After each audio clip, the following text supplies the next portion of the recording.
നമസ്കാരം. ഇന്നത്തെ മാതൃഭൂമി പത്രത്തിൽ കേട്ടതും കേൾക്കേണ്ടതും ഒരു സെഗ്മെന്റ് ഉണ്ട്. അതിൽ പ്രശസ്തരായ ആൾക്കാരുടെ ചില പ്രസംഗത്തിലെയോ അവരുടെ സംസാരത്തിലെയോ ചില ഭാഗങ്ങളെടുത്ത് ക്യോട്ട് ചെയ്യാണ് ചെയ്യുന്നത്. അപ്പോൾ അതിൽ ഒരു കാര്യം ഇന്ന് ഞാൻ നോട്ട് ചെയ്തത്, സുനിൽ പീളയിടമാണ് ഇത് പറഞ്ഞത്.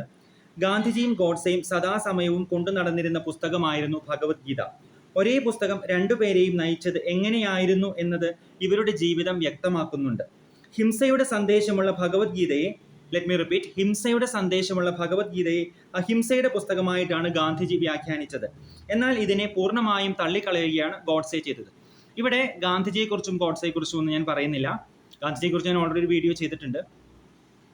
അപ്പോൾ ഇതിൽ ഹിംസയുടെ സന്ദേശമുള്ള ഭഗവത്ഗീത എന്നൊരു വാക്യഭാഗമുണ്ട് സുനിൽ പീളയിടത്തിൻ്റെ. അതിനോട് ഞാൻ പൂർണ്ണമായിട്ടും വിയോജിക്കുന്നു. എന്തുകൊണ്ട് വിയോജിക്കുന്നു എന്നാണ് ഈ ഒരു വീഡിയോയിൽ ഞാൻ പറയാൻ ഉദ്ദേശിക്കുന്നത്.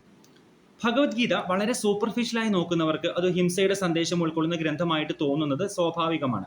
അത് ആ ഗ്രന്ഥത്തിൻ്റെ പ്രശ്നമല്ല, കാഴ്ചപ്പാടിൻ്റെ പ്രശ്നമാണ്. കാഴ്ചപ്പാടിൻ്റെ ആഴമില്ലായ്മയുടെ പ്രശ്നമാണ്. യഥാർത്ഥ തത്വത്തെ മനസ്സിലാക്കാൻ കഴിയാത്തതിൻ്റെ പ്രശ്നമാണ്. ഭഗവത്ഗീതയെ നമുക്ക് പല തലങ്ങളിൽ വ്യാഖ്യാനിക്കാൻ കഴിയും. ഏറ്റവും ഹയർ ആയിട്ടുള്ള തലത്തിൽ ഭഗവത്ഗീത പറയുന്നത് അദ്വൈത സിദ്ധാന്തമാണ്. തത്വമസി എന്ന് പറയുന്ന മഹാവാക്യാർത്ഥം അദ്വൈത സിദ്ധാന്തമാണ് ഭഗവത്ഗീത പറയുന്നത്. അതിൻ്റെ വിശദാംശങ്ങളിലേക്ക് കടക്കുന്നില്ല, അതൊരു ചെറിയ വീഡിയോയിൽ പറഞ്ഞൊപ്പിക്കാൻ പറ്റിയൊരു കാര്യമല്ല. അപ്പോൾ എങ്കിലും നമുക്ക് താഴേക്ക് വന്ന് വ്യാവഹാരികമായ തലത്തിലെടുക്കാം. സർവധർമാൻ പരിത്യജ്യ മാമേക ശരണം വ്രജ എന്ന് ഭഗവത്ഗീതയിൽ പറയുന്നുണ്ട്. എല്ലാ ധർമ്മങ്ങൾക്കും എല്ലാ ഗുണങ്ങൾക്കും അതീതമായ തലത്തെക്കുറിച്ചാണ് ഹയർ ലെവലിൽ ഭഗവത്ഗീത പറയുന്നത്. താഴേക്ക് വന്നാൽ നമ്മുടെ കോമൺ പ്രാക്ടിക്കൽ ലെവലിൽ വന്നു കഴിഞ്ഞാൽ അവിടെ ഭഗവത്ഗീത പറയുന്നത് സ്വധർമാനുസരണത്തെക്കുറിച്ചാണ്, കർമ്മയോഗത്തെക്കുറിച്ചാണ്. ഒരുപാട് കാര്യങ്ങൾ പറയുന്നുണ്ട്, ഞാൻ ഇതിന് റിലവൻ്റ് ആയിട്ടാണ് പറയുന്നത്. കർമ്മം എങ്ങനെയാണ് കർമ്മയോഗമാക്കുന്നത് എന്നുള്ളത് പറയുന്നുണ്ട്. സ്വധർമാത് നിധനം ശ്രേയ പരധർമാത് ഭയാവഹ എന്നാണ് ഭഗവത്ഗീത പറയുന്നത്. സ്വന്തം ധർമ്മം അല്പം മുഴുവനായിട്ട് പെർഫെക്റ്റ് ആയിട്ട് ചെയ്യാൻ പറ്റിയില്ലെങ്കിൽ പോലും സ്വന്തം ധർമ്മം ചെയ്യുന്നതാണ് ശ്രേയസ്കരം, മറ്റുള്ളവൻ്റെ ധർമ്മം ചെയ്യുന്നത് ശ്രേയസ്കരമല്ല എന്നാണ് പറയുന്നത്. ഇവിടെ ഒരുപാട് പേരെ കൊല്ലാൻ ആഹ്വാനം ചെയ്യുന്ന, അതും സ്വന്തം ബന്ധുജനങ്ങളെ കൊല്ലാൻ ആഹ്വാനം ചെയ്യുന്ന ഭഗവത്ഗീത ഹിംസയെ പ്രോത്സാഹിപ്പിക്കുന്ന ഗ്രന്ഥം അല്ലെങ്കിൽ മറ്റെന്താണ് എന്നൊരു സംശയം സ്വാഭാവികമായിട്ട് ഒരാൾക്ക് വരാം. ഭഗവത്ഗീതയെ ശരിക്കും വായിച്ചിട്ടുള്ള ഒരാൾക്ക് ഈ സംശയം ഒരിക്കലും വരില്ല. എങ്കിലും വായിച്ചിട്ടില്ലാത്തവർക്കോ ഭഗവത്ഗീതയെക്കുറിച്ച് ഇതുപോലെ ചിലർ പറയുന്നത് മാത്രം കേട്ടിട്ടുള്ളവർക്കോ ഈ സംശയം വരാം. ഇവിടെ ഞാൻ പറയാൻ ആഗ്രഹിക്കുന്നത് ഏത് സാഹചര്യത്തിലാണ് ആരോടാണ് ഭഗവത്ഗീത ഉപദേശിക്കപ്പെട്ടിട്ടുള്ളത് എന്നാണ്. യുദ്ധഭൂമിയിൽ, കുരുക്ഷേത്ര യുദ്ധഭൂമിയിൽ വെച്ച്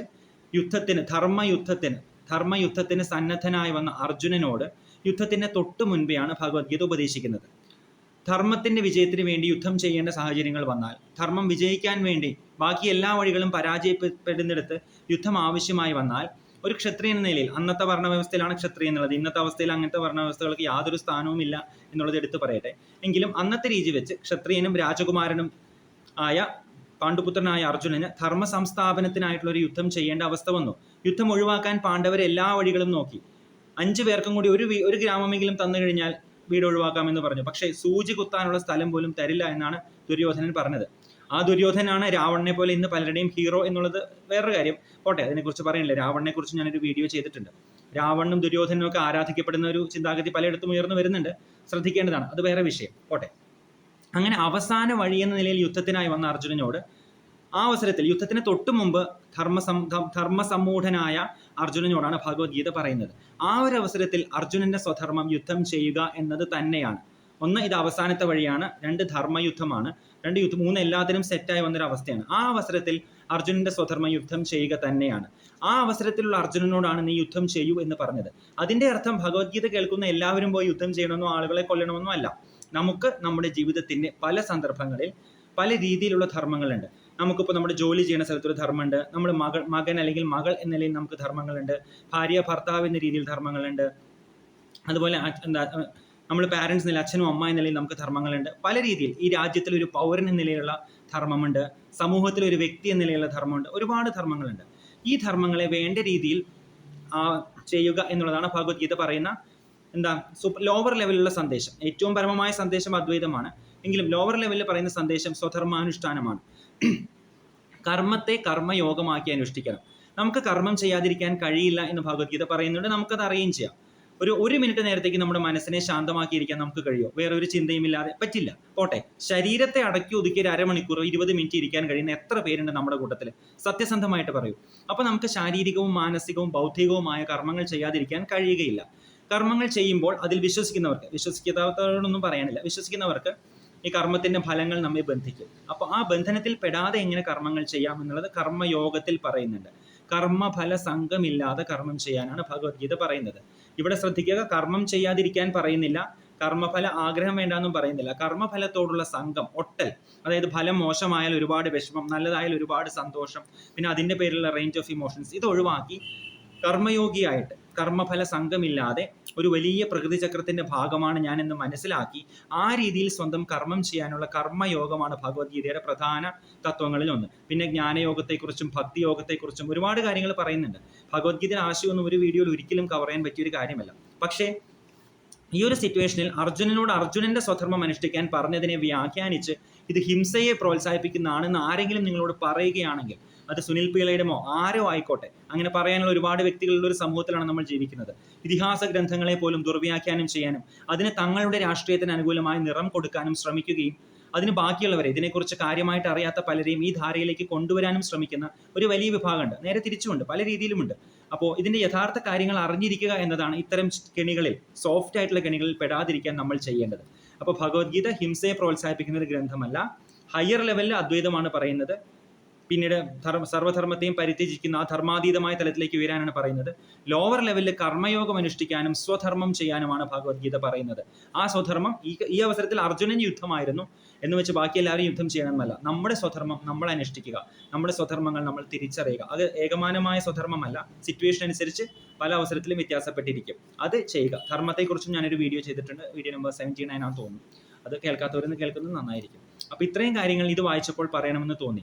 ഭഗവത്ഗീത വായിച്ചിട്ടുള്ള ഒരാളെന്ന നിലയ്ക്ക്, ഭഗവത്ഗീതയെ വളരെയധികം ബഹുമാനിക്കുന്ന ഒരാളെന്ന നിലയ്ക്ക്, ഇപ്പോഴും ആ കടൽ തീരത്ത് നിന്നുകൊണ്ട് അത് നോക്കി പഠിക്കാൻ ശ്രമിക്കുന്ന ഒരു ആളെന്ന നിലയ്ക്ക് ഇത്രയെങ്കിലും ഞാൻ അതിനോട് ഒരു നീതി പുലർത്തേണ്ടതുണ്ട് എന്ന് തോന്നി. ഇനി ഒരുപാട് പറയാനുണ്ട് ഭഗവത്ഗീതയെക്കുറിച്ച്. ഇത്രയൊന്നും 6 മിനിറ്റിലോ 7 മിനിറ്റിലോ ഒന്നും പറഞ്ഞാൽ ഒന്നും എത്തില്ല എന്ന് പൂർണ്ണമായിട്ട് അറിയാം. എങ്കിൽ പോലും അറ്റ്ലീസ്റ്റ് ഇതൊരു ഹിംസയെ പ്രോത്സാഹിപ്പിക്കുന്ന ഗ്രന്ഥമല്ല എന്നെങ്കിലും ഈ വീഡിയോ കേട്ടിട്ട് ഒരാൾക്കെങ്കിലും മനസ്സിലായാൽ അത്രയും എൻ്റെ ഈ വീഡിയോ ചെയ്തതിൻ്റെ ഉദ്ദേശം സഫലമായി എന്നാണ് ഞാൻ വിചാരിക്കുന്നത്. ഈ ആശയത്തോട് യോജിക്കുന്നവർ ദയവായി വീഡിയോ ഇത്തരത്തിൽ തെറ്റിദ്ധാരണകൾ പുലർത്തുന്ന ഒരാൾക്കെങ്കിലും ഒന്ന് അയച്ചു കൊടുക്കുക. ഇത് വ്യൂസ് കൂട്ടാൻ വേണ്ടിയല്ല. വ്യൂസ് കൂട്ടാൻ വേണ്ടി ഞാൻ സാധാരണ എൻ്റെ വീഡിയോയിൽ ഷെയർ ചെയ്യാനൊന്നും പറയാറില്ല. പക്ഷേ തെറ്റിദ്ധാരണകൾ തിരുത്തപ്പെടണം. നമ്മുടെ പുണ്യഗ്രന്ഥമായ ഭഗവത്ഗീതയുടെ പേരിലെങ്കിലുമുള്ള ഇത്തരം വികലമായ ധാരണകൾ തിരുത്തപ്പെടുക തന്നെ വേണം. അതിന് ഇതിൽ വിശ്വസിക്കുന്ന ഒരാളെന്ന നിലയിൽ എൻ്റെ ജോലി ഞാൻ നിർവഹിക്കുന്നു. നിങ്ങൾക്കിതിൽ വിശ്വാസമുണ്ടെങ്കിൽ, ഞാൻ പറഞ്ഞ് ശരിയാണെന്ന് തോന്നുന്നുണ്ടെങ്കിൽ, നിങ്ങളുടേതായ ചെറിയ ഒരു പങ്ക് നിങ്ങളും വഹിക്കുക എന്ന് മാത്രം ഇവിടെ പറയുന്നു. പിന്നെ ഒരു കാര്യം കൂടി ഇതിനോട് ചേർത്ത് പറയുന്നു. ഈ ഭീമനും ദുര്യോധനും തമ്മിൽ അവസാന ഒരു യുദ്ധമുണ്ട്. അതിൽ ദുര്യോധനെ ഭീമൻ തുടക്കടിച്ചു വീഴ്ത്തി. അപ്പോൾ ബലരാമൻ വന്ന് ഭീമനെ ഒരുപാട് കുറ്റം പറയുന്നുണ്ട്. ആ ബലരാമന് മറുപടിയായിട്ട് ശ്രീകൃഷ്ണൻ കുറച്ച് കാര്യങ്ങൾ പറയുന്നുണ്ട്. അങ്ങ് എവിടെയായിരുന്നു ഇത്രയും നാൾ? ധർമ്മം തുടർച്ചയായി ലംഘിക്കപ്പെട്ടപ്പോൾ അങ്ങ് എവിടെയായിരുന്നു? പോട്ടെ, പഞ്ചാലി വസ്ത്രാക്ഷയം ഉൾപ്പെടെയുള്ള കാര്യങ്ങൾ പറയുന്നുണ്ട്. എല്ലാം കഴിഞ്ഞ് ധർമ്മയുദ്ധം തുടങ്ങിയപ്പോൾ അങ്ങ് എവിടെയായിരുന്നു? അങ്ങ് തീർത്ഥാടനത്തിനെന്ന് പറഞ്ഞ് ഇവിടെ നിന്ന് ഒളിച്ചോടുകയാണ് ചെയ്തത്. ധർമ്മവും അധർമ്മവും തമ്മിലുള്ള ഒരു യുദ്ധം, ഒരു സംഗ്രാമം വരുമ്പോൾ അവിടെ തീർത്ഥഭൂമി എന്ന് പറയുന്നത് യുദ്ധവേദിയാണ്. ധർമ്മത്തെ സംരക്ഷിക്കാനായി, രാജ്യത്തെ സംരക്ഷിക്കാനായി, നന്മയെ സംരക്ഷിക്കാനായി ഒരു നിവൃത്തിയുമില്ലാതെ അധർമ്മത്തോട് യുദ്ധം ചെയ്യേണ്ടി വന്നാൽ അവിടെ നമ്മൾ ഒളിച്ചോടുകയോ സ്വധർമ്മം മറക്കുകയോ നമ്മൾ ഒരു രീതിയിലും സന്യാസത്തിന് തത്വങ്ങൾ മനസ്സിലാക്കാതെ ഒരു സന്യാസത്തിന് പോവുകയോ അല്ല വേണ്ടത്. അവിടെ നമ്മൾ നേരായി നിന്ന് നമ്മുടെ സ്വധർമ്മം അനുഷ്ഠിക്കുകയാണ് വേണ്ടത്. ഈ ഒരു കാര്യം പറഞ്ഞ് ഈ വീഡിയോ അവസാനിപ്പിക്കുന്നു. Thank you.